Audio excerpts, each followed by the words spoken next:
A wildfire burning about 50 miles north of Los Angeles has grown so fast, officials say they're having a hard time even determining how many acres have already burned. Christina Brown has the details. A wildfire burning in the hills north of LA is spreading so fast, residents say it sounded like a freight train as it bared down on them. I lost everything I own. I don't have any resources to rebuild my things over again. Monique Hernandez's home is one of 6 destroyed in the blaze. The flames were 200 feet high. It was horrible. We couldn't breathe. It was nothing but smoke. She and an estimated 3,000 people have been evacuated. It's really hard to see your community like this. Jennifer Stewart and others at a nearby community center got a briefing from fire commander Sunday night. They've been told that they could be there a while before they're allowed back home. No one can go back into their homes at this time.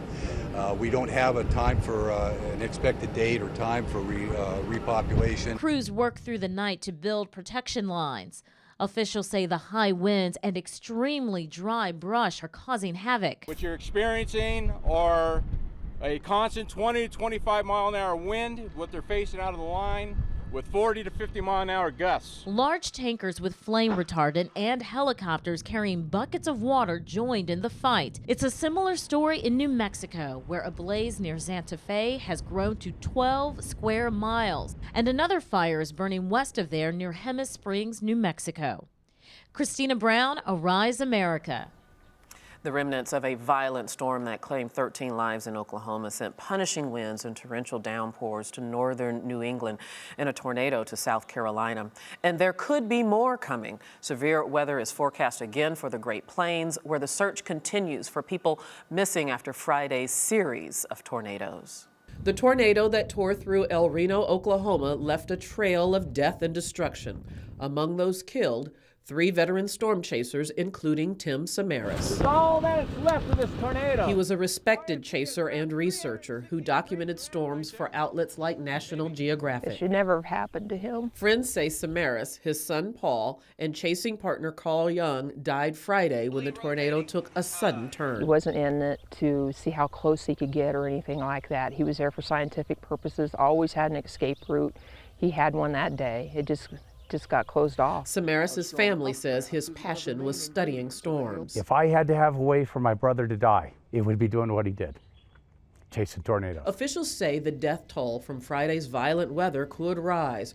They're searching for missing people in areas that flooded. A church group traded in their Sunday service for community service to help find precious items blown away in the latest round of tornadoes. We can worship God anywhere. You know, we love to go to church. We love to have services there, but today we're having it here. They searched a field about a half mile from the destroyed home of one of their members. What is that? We found Angela's wedding veil. We're out just trying to gather pictures and any kind of personal items that we can find out in these fields for them. Oklahoma's governor says her state is strong and will recover quickly. Early warnings have proven to be the most effective in life-saving in Tornado Alley.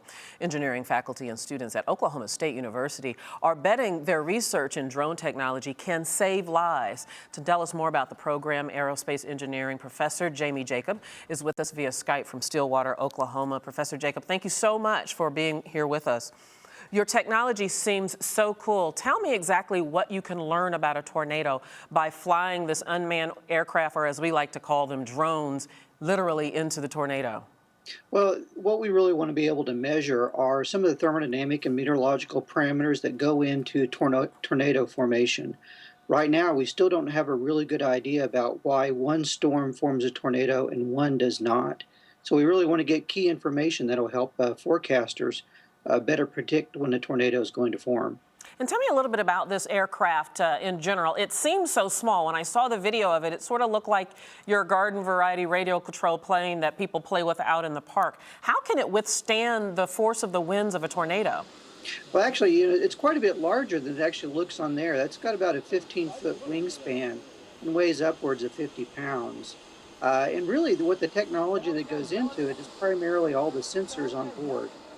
Both the communication systems that allows you to communicate with the ground control station, electro-optical cameras, which include both visible and infrared systems, as well as payload sensors things that are actually going to measure those parameters in the storm, such as temperature, pressure, humidity, wind velocity, the things that the meteorologists really need to understand how that tornado is forming. Is it really fast? I mean, how are you able to control it? Why doesn't the tornado spin it out and toss it around like it would a building or a car?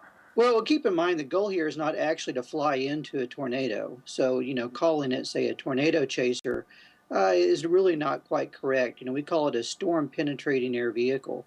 And the idea behind it is to get to a storm before a tornado actually forms. So you really don't have to worry about, 200-mile-an-hour winds that you would see in something like an EF5. I got you. I got you. Have you been able to put up and test it so far? Of course, there have been a lot of tornadoes in the last couple of weeks in your area. No, no, and this is something that's good. It's a long-term project, and so these are really just kind of the first steps. The students have been working on various design concepts that will lead us over the next couple of years. This first test flight of this particular vehicle, which was designed for the Department of Homeland Security, was actually delayed due to the tornadoes coming through on May 20th. I see. So it'll be a couple of years or more before you'll be able to use this and gather the data that's useful? Yeah, that's correct. Now, there have been other researchers. We actually started working on this back in the 80s when I was an undergraduate student, but there has been a group led by Dr. Brian Argo at the University of Colorado at Boulder that has actually flown a smaller UAV into a storm system to get the data. So we know that it is possible to actually do this. Obviously, one of the problems is being ready when a storm actually comes through. Absolutely. And I know we already have great technology with radar, some very, very sensitive radar. First of all, why can't we tell more with the existing radar technology? And why will this be an advantage for us? Well, I mean, the great leaps and bounds that researchers have made in developing radar technology has really been, key to letting meteorologists know what these storms are looking like. But still, they'll tell you a lot of information. But right now, the radar, the advanced Doppler radar that's being used, will only tell you that you have a potential for a tornado. We still need observers on the ground to actually tell us if a tornado is present and has been developed. And really, what we'd like to be able to do is have these systems go along with the storm chasers. So that way it gives you more capabilities so that way you can observe the tornado from a much farther distance. And you just raised the question that I just had. Will these drones, if they prove to be as successful as you hope they will this eliminate the need for human storm chasers? Of course, we just tragically lost those 3, and storm chasers put their lives in harm's way. Will this eliminate the need for a human being to chase a tornado? And first, my condolences go out to the families of the storm chasers that were just lost over the weekend.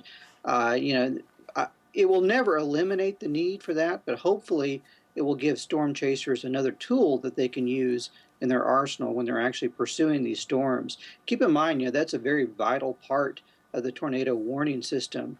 Without those storm chasers putting their lives at risk to actually see what the tornado is looking like and where it's at and how it's developing, our warning time and the amount of warning that we would get would be much less. All right. Professor Jamey Jacob, thank you so much, and congratulations on this technology. Come back and tell us more when you have more. Thank you. Take care.